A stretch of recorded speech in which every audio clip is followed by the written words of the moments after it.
Press the bell icon on the YouTube app and never miss another update. आज हम shell bell तरकारी तेल कांदे में बना रहे, मसाले में नहीं। ये देखो, ये बैगन है, एक बैगन लिए हैं क्योंकि हम थोड़ी सी तरकारी बना रहे, इसके लिए एक बैगन है। इसको ऐसा काट के लिए, ये कोकनी रेसिपी है। हाँ, इसमें से नमक स्वाद अनुसार लेंगे और तेल लेंगे, तेल कांदे में बनाने के लिए और बटाटे फ्राई करने के लिए। और ये हल्दी है, 1 टीस्पून हल्दी लेंगे। और ये भिंडी, पाव किलो भिंडी है, थोड़ी कोथमीर है, पाव किलो वटाना ताजा है और ये पाव किलो बटाटा है, इसको ऐसे टुकड़े में काटें। और ये झींगा है, एक झींगा है, इतना सारा झींगा है, ये देखो छिल के लिए। और ये 2 प्याज है, इसको काट के लिए। ये जीरा बघार देने के लिए। ये टमाटर है, 3 टमाटे को काटे हैं। और ये करी पत्ता है, ये मिर्ची खरी काटेंगे। और ये लहसुन को कूट के लेंगे। और नींबू हमारे तरफ से डाल रहे हैं, इसमें नींबू डालेंगे तो और चटपटा अच्छा बनेगा, इसके लिए नींबू डाल रहे हैं। 2 चम्मच तेल डालें। अब ये तेल में बटाटा पहले फ्राई करेंगे।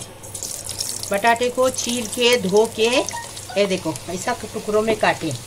अभी इसको ज़रा फ्राई करेंगे अच्छे से, फर्स्ट क्लास बनेगी ये। अगर आपको नींबू का रस पसंद नहीं है तो ये डालो, चाट मसाला डालो, बहुत टेस्टी बनती है। कोकनी रेसिपी है। हाँ, तेल कांदे वाली शेल बेल तरकारी। ये देखो बटाटा फ्राई हो गया। अभी इसको हम निकाल रहे, फिर आपको बता रहे।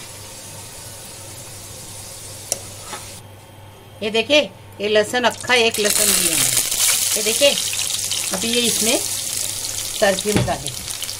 अभी इसमें ये करी पत्ता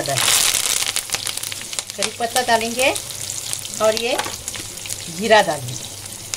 ये देखो जीरा डालेंगे। अब ये मिर्ची डालेंगे। ये मिर्ची जो तीखा है ना, वही आपको जितनी तीखी चाहिए उतनी डालो। हमने 6 मिर्ची डालेंगे, आपको कम चाहिए कम डालो। हाँ, क्योंकि इसमें लाल मिर्ची, लाल मसाला कोई भी नहीं जाएगा, तेल कांदे की तरकारी है। अभी इसमें ये प्याज जाएगा। अभी देखो, ये प्याज नरम होने तक पूरा सब ये हो जाएगा। अभी हम इसमें नमक डालेंगे, फिर बताते हैं। और प्याज को नरम करने के लिए रखेंगे। ये देखो, ये नमक डालें, स्वाद अनुसार नमक डालें। अभी इसको प्याज को नरम होने के लिए रखेंगे। प्याज का कलर बदली हो गया, फिर आपको बताएं। ये देखो, प्याज भी हुआ, लहसुन भी हुई और मिर्ची भी हो गई। ये देखे। अभी इसके अंदर ये टमाटे डालेंगे। अभी फटाफट सब भाजी भी डालेंगे क्योंकि टमाटर सब भाजी के अंदर ही पकेगा, एकदम फर्स्ट क्लास। अभी पहले हल्दी डालेंगे इसमें मिर्ची नहीं जाती, हल्दी जाती है। देखे, बस हो गया। आधी टीस्पून हमने हल्दी डाली, हम हल्दी ज़्यादा नहीं लेते।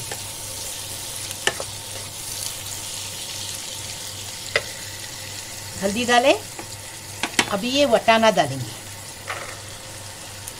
ताज़ा वाला वटाना है,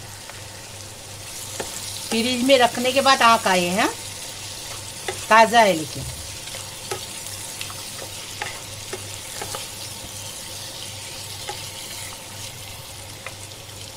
ये देखो, अभी ये कोथमीर डालेंगे। बटाटा अपना पक चुका है। अभी खाली इसको 1 मिनट खाली ढक्कन रख के पकाएंगे। और फिर भिंडी डालेंगे, बैगन डालेंगे, उसके बाद झींगा डालेंगे। ये देखो, वटाना हो गया। अभी हम इसमें भिंडी डालेंगे और भिंडी के साथ बैगन पानी में काट के रखे हैं ना, वो डालेंगे। अभी इसको बारीक आंच पे पकाएंगे क्योंकि इसमें पानी नहीं डाल रहे। अभी ये झींगे डालेंगे ना, वो पानी में, झींगे में जो हम लोग निचोड़ के लिए हैं, फिर भी जो पानी इसमें रहेगा ना, उसमें ये पकेगा। इसमें पानी डालेंगे ना तो अच्छा नहीं लगता है क्योंकि तेल कांदे की तरकारी है ना, इसके लिए। अभी इसको मिक्स करके ढक्कन रखेंगे और पकाएंगे इसको। तरकारी को ज़्यादा पकाने का नहीं, विटामिन खलास हो जाती है। अभी देखो, अभी इसको हम ढक्कन रख के रख रहे हैं। बटाटा गल गया है, बाद में बटाटे को दिए करेंगे। देखो तरकारी हो गई। अभी देखिए, अभी ये बटाटा अपना हो गया है ना, तला हुआ है ना बटाटा। बटाटे के साथ नींबू का रस डालिए। अभी मिक्स आस्ते से करेंगे, नहीं तो कीमट बन जाएगा, मतलब खुचरा बन जाएगा। मैं कोकनी में बोली कीमट। अभी इसको थोड़ा 1 मिनट पकाएंगे और सब करेंगे, आपको बता दें। तेल कांदे की हमने बनाए हैं। कोकनी डिश है ये, ऐसी बनाओ, कितनी टेस्टी लगेगी देखो। और आपको अगर झींगा नहीं चाहिए तो झींगा मत डालो, झींगा डालने से और टेस्ट बढ़ जाता है। आपको अगर झींगा नहीं खाना है तो मत डालो, कोई बात नहीं। हाँ, ऐसा बनाओ, खाओ। अगर आपको मेरी रेसिपी अच्छी लगी, मैं किचन को सब्सक्राइब करो, लाइक करो, शेयर करो प्लीज।